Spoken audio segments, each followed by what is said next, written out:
अब हम उन दो शब्दों का विश्लेषण करेंगे जिसने फिलहाल बिहार से लेकर दिल्ली तक की राजनीति में तूफान ला दिया है। और ये दो शब्द हैं, पहला चोरी और दूसरा है डेड, यानी कि मरा हुआ। बिहार में चुनाव होने वाले हैं, लेकिन इन दो शब्दों से उस संवैधानिक संस्था पर आरोप लगाया गया जिसका नाम है इलेक्शन कमीशन और काम है देश में चुनाव करवाना। देश में मानो एक रीत चल चुकी है कि जब जब किसी भी राज्य में चुनाव आते हैं या कोई भी चुनाव आता है तो खास तौर पर एक संवैधानिक संस्था हमेशा से विपक्ष के निशाने पर रहती है, यानी चुनाव आयोग। पिछले कुछ दिनों से चुनाव आयोग लगातार लोकसभा में लीडर ऑफ ऑपोजिशन और कांग्रेस सांसद राहुल गांधी के टारगेट पर है। और राहुल गांधी इन्हीं दो शब्दों के जरिए यानी चोरी और डेड शब्दों का इस्तेमाल करते हुए चुनाव आयोग पर अटैक कर रहे हैं। और राहुल गांधी ने एक बार फिर से कुछ ऐसा ही किया। लोकसभा में नेता प्रतिपक्ष राहुल गांधी ने नई दिल्ली में कांग्रेस पार्टी के एनुअल लीगल कॉन्क्लेव 2025 में एक बार फिर से चुनाव आयोग पर हमला बोला। और इस दौरान राहुल ने जो दावा किया वो बड़ा भी है और सनसनीखेज भी है। Truth, my friends, is that the election system in India is already dead.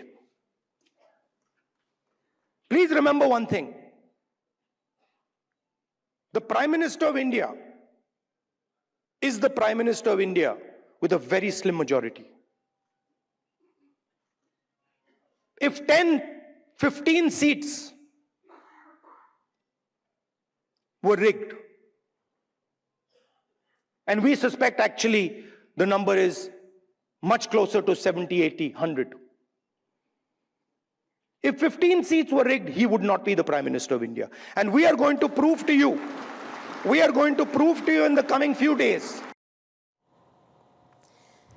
यानी कि अगर साफ शब्दों में राहुल के स्टेटमेंट का एनालिसिस किया जाए तो तीन बातें बिल्कुल साफ तौर पर सामने आती हैं। पहली, 2024 के चुनावों में धांधली हुई और दूसरी, इसी धांधली के चलते एनडीए एक बार फिर से सत्ता में आई और तीसरी, इसी धांधली के चलते मोदी एक बार फिर से प्रधानमंत्री बने। आपको याद होगा कि राहुल ने कल ही एक एटम बम चुनाव आयोग पर फोड़ने की बात कही थी और अगर माना जाए तो शायद वो एटम बम यही था।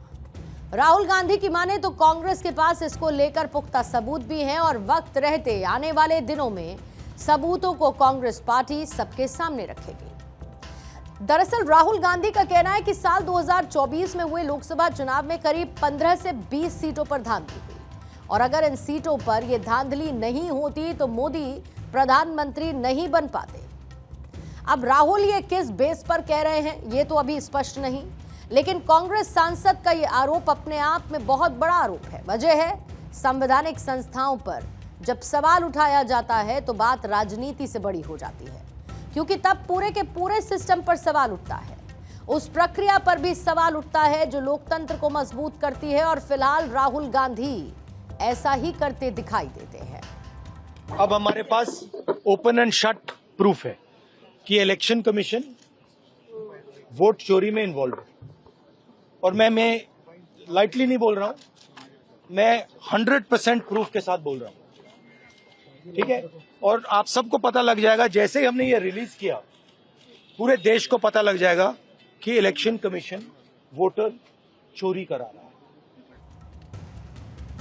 खबर में आगे बढ़ते हुए क्यों ना एक डेटा आपके सामने रखें, यानी कि वो नंबर्स जो ये बताते हैं कि अगर साल 2024 में बीजेपी के पास ये 15 से 20 सीटें जिस पर राहुल गांधी दावा कर रहे हैं, उन सीटों पर अगर धांधली हुई थी, अगर ये सीटें बीजेपी के पास नहीं भी रही होती तो भी केंद्र में सत्ता पर एनडीए काबिज होती और तब भी प्रधानमंत्री नरेंद्र मोदी ही होते। साल 2024 के लोकसभा चुनाव में 543 लोकसभा सीटों पर चुनाव हुआ, जिसमें सबसे ज्यादा बीजेपी ने 240 सीटों पर जीत दर्ज की और कांग्रेस को इन चुनावों में 99 सीटें मिली।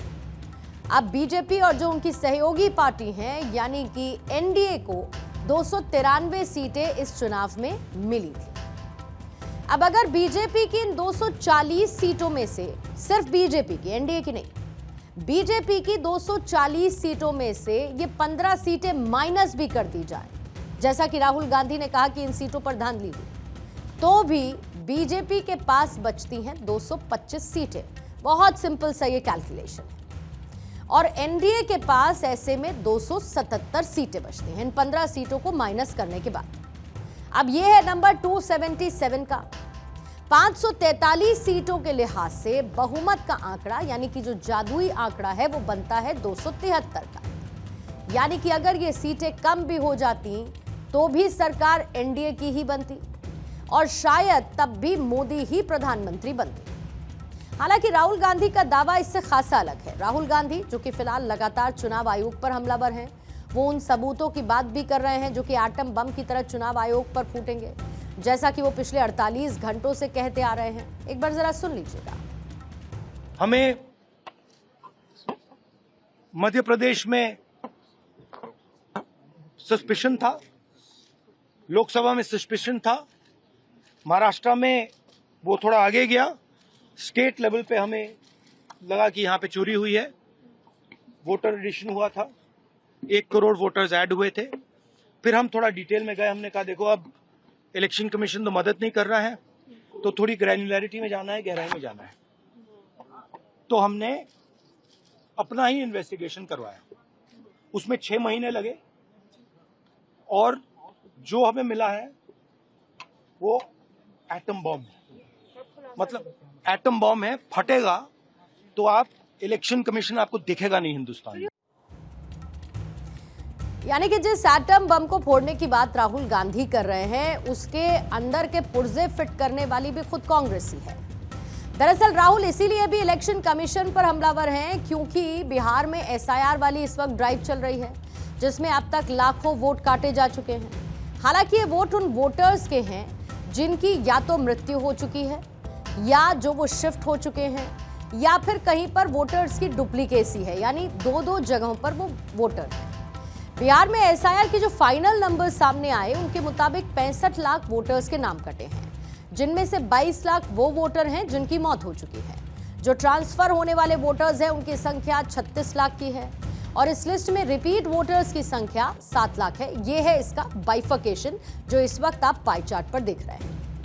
अब विपक्ष इसे लोकतंत्र पर हमला बताता है जबकि सत्ता पक्ष एसआईआर को लोकतंत्र का रक्षक करार देता आया है और इन दोनों पार्टों के बीच पिस रहा है चुनाव आयोग, जिस पर बिहार चुनाव कराने का पूरा भार है और फिलहाल जिस पर पूरा विपक्ष अटैकिंग मोड में है, ये भूलते हुए कि कुछ ऐसे भी राज्य हैं जहां पर सरकार इन्हीं की है और वहां पर भी चुनाव को संपन्न कराने वाला यही इलेक्शन कमीशन है। और दूसरी तरफ राहुल पर भी बीजेपी का हमला जारी है।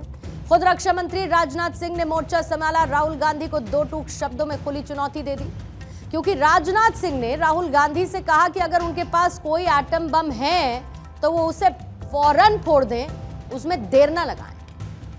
कल नेता प्रतिपक्ष ने फिर से एक अनारगल बयान दिया है और उन्होंने कहा है कि चुनाव आयोग द्वारा वोट चोरी को लेकर उन्होंने सबूतों का एटम बम तैयार किया है जो उनके पास है और किसी के पास नहीं है। ऐसा एटम बम उन्होंने तैयार किया है जो कि वह केवल उनके पास है और किसी के पास नहीं है। मैं राहुल जी से कहना चाहूंगा बहुत विनम्रता के साथ, अगर आपके पास सबूतों का एटम बम है तो उसका परीक्षण तुरंत कर डालिए। एटॉमिक टेस्ट तुरंत हो जाना चाहिए। सारे सबूत जनता के सामने रखिए, सारे सबूत जनता के सामने रखिए। मगर सच्चाई यह है कि उनके पास न कोई तथ्य है न सबूत है। सनसनीखेज बातें करना उनकी पुरानी आदत है। तो एसआईआर पर कुछ हो या ना हो, लेकिन राजनीति जोरों पर जारी है। राहुल और तेजस्वी फ्रंट फुट पर बैटिंग कर रहे हैं। तो बिहार विधानसभा के नेता प्रतिपक्ष आरजेडी के नेता यानी कि तेजस्वी यादव ये तक दावा कर रहे हैं कि चुनाव आयोग ने एसआईआर के जरिए उन तक का नाम वोटर लिस्ट से काट दिया है। तेजस्वी का वो वीडियो आप देख लीजिए जिसमें वो इस बात का दावा करते हैं और फिर चुनाव आयोग ने इस पर क्या कहा वो भी आपको बताएंगे। ये एप्लीकेशन है, मेरा भी नहीं है। हम चुनाव कैसे लड़ेंगे? अभी तो देखिए, ये चुनाव आयोग का एप्लीकेशन है और मेरा ईपीआईसी नंबर हमने इसमें डाला है। ईपीआईसी नंबर अगर आप चाहें तो हम बता भी दें। तेजस्वी ने यह कहा कि उनका वोट कटा तो फौरन ही तेजस्वी के इस दावे पर इलेक्शन कमीशन का पलटवार आया। ईसी ने तेजस्वी के दावे को झूठा करार दिया। चुनाव आयोग ने इसको लेकर बाकायदा फैक्ट्स एंड फाइंडिंग के साथ वो लिस्ट दिखाई जिसमें तेजस्वी यादव का नाम बोल्ड लेटर्स में क्लियर है और उनका वोट भी दिखता है। आयोग ने यह बताया कि ड्राफ्ट मतदाता सूची में सीरियल नंबर 416 पर तेजस्वी यादव का नाम है, बखूबी है, और ऐसे में उनका दावा न सिर्फ झूठा है बल्कि फैक्चुअली रॉन्ग है। इलेक्शन कमीशन के मुताबिक पटना जिला प्रशासन की तरफ से दी गई जानकारी के मुताबिक तेजस्वी का नाम मतदान केंद्र संख्या 204 बिहार पशु विज्ञान विश्वविद्यालय का पुस्तकालय भवन, जहां पर सीरियल नंबर 416 पर अंकित है। इससे पहले तेजस्वी का नाम बिहार पशु विज्ञान विश्वविद्यालय का पुस्तकालय भवन, मतदान केंद्र संख्या 171 और क्रम संख्या 481 पर दर्ज था। यानी चुनाव आयोग ये साफ कर रहा है कि तेजस्वी का दावा सरासर गलत है। एसआईआर पर जारी राजनीति की आंच काफी पहले ही दिल्ली तक आ पहुंची है। जिस तरीके से राहुल गांधी इसको लेकर आगे बढ़ रहे हैं, संसद के मॉनसून सत्र में सदन पर इस पर हंगामा हो चुका है। संसद के मकर द्वार पर विपक्ष का हो हल्ला जारी है। इससे इतना तो तय है कि उन चुनावों तक जिनकी तारीखों का अभी ऐलान भी नहीं हुआ है, ये मुद्दा खत्म नहीं होने वाला है। वजह है राहुल ने एसआईआर को लेकर रिटायर्ड चुनाव ऑफिशियल्स को भी न बख्शने की बात कह दी है। राहुल गांधी ने यह भी कह दिया कि देश में जब चुनाव आयोग है ही नहीं, तो राहुल गांधी ने यहां तक आरोप लगाया कि चुनाव आयोग बीजेपी के इशारे पर काम कर रहा। हालांकि इन आरोपों में कुछ नया नहीं है। चुनाव आयोग ने इसको लेकर पहले ही राहुल को जवाब दिया, लेकिन जिस तरीके से एसआईआर पर सियासत जारी है, ऐसा लगता है कि बिहार के जो असल मुद्दे हैं वो मुद्दे कहीं पीछे छूट गए हैं, क्योंकि एसआईआर के चलते न विकास पर बात, न रोजगार पर बात, न प्रदेश और जनता के कल्याण की बात, बढ़ते अपराध की बात और सुशासन जैसे मुद्दे बिहार चुनाव की स्क्रीन से मानो पूरी तरीके से ब्लैकआउट हो चुके हैं। और दिखता क्या है बिहार में? सिर्फ और सिर्फ एसआईआर, स्पेशल इंटेंसिव रिविजन, और जिस पर पक्ष विपक्ष दोनों की तरफ से काउंटर अटैक्स हो रहे हैं। ऐसा पिता वैसा पुत्र, झूठ बोलने का सबसे बड़ा ठेकेदारी लिए हुए ये लोग हैं। एक तरफ संविधान के किताब लेके चलेंगे, दूसरे तरफ संविधान का कसम खाएंगे और तीसरे तरफ संवैधानिक संस्था को अपमानित करेंगे, उसके बारे में झूठ और भ्रम का वातावरण बनाएंगे। धिक्कार है संवैधानिक पद पर बैठा हुआ व्यक्ति को कि संवैधानिक संस्था का अपमान कर रहा है। संवैधानिक संस्था के बारे में झूठ बोलकर जनता के बीच भ्रम फैला रहा है। ऐसे लोग पर कार्रवाई होनी चाहिए। पहली बात कि ईपीआईसी नंबर नहीं बदलता है, कैसे बदला है, क्या बदला है। अगर मेरा बदल सकता है तो ऐसे कितने लोगों का ईपीआईसी नंबर बदला होगा, ये तो विषय है। यही सब आंकड़े तो हम लोग पूछ रहे चुनाव आयोग से, तो कहीं ना कहीं से पूरी साजिश है कि वोटरों का नाम जो है काट दिया जाए। एक विपक्ष के नेता दिल्ली में रोज झूठ बोलते हैं, बेबुनियाद बात बोलते हैं, चुनाव आयोग को धमकाते भी हैं। तो क्या तेजस्वी यादव और राहुल गांधी की राह पर चल पड़े हैं क्या? अरे गंभीर रहिए। आज आपकी गलती पकड़ी गई, आपका झूठ पकड़ा गया, आप एक्सपोज हो गए। अब तो समझिए ये गलत। देखिए, ये तो सिर्फ फर्जीवाड़ा, आप पहले डे वन से हम लोग कह रहे हैं कि ये सब फर्जीवाड़ा है, कोई यहाँ पे है नहीं, उनका नाम हो रहा है, जो है उनका नाम काटा जा रहा है। तो राहुल गांधी फायर है और बिहार चुनावों में राहुल के इस अग्रेसिवनेस को इतना तय माना जा रहा है, देखते हुए कि तेजस्वी से लेकर कांग्रेस पार्टी भी इसे भुनाने वाली है। इधर पूर्णिया के सांसद पप्पू यादव ने भी राहुल के इसी एक्टिव मोड की खुलकर तारीफ कर दी है। राहुल गांधी जी का निर्णय हमें स्वीकार होगा। उसके बाद चाहे गठबंधन जो निर्णय लेंगे उससे मैं अलग नहीं। ठीक है, आपने मेरा है ट्रेलर कि हम राहुल गांधी के विजन पे ही लड़ेंगे। तभी हम इंडिया गठबंधन जीत सकते हैं और एनडीए को हरा सकते ठीक है। हैं। राहुल गांधी का विजन ही हमारे जीत का गुरु मंत्र होगा, मूल मंत्र होगा। हम इंडिया गठबंधन के लिए काम करेंगे, एक वर्कर, और अपने राहुल गांधी जी अपने नेता के विजन के साथ काम करेंगे, और मेरा नेता का विजन ही इंडिया को जिताएगा।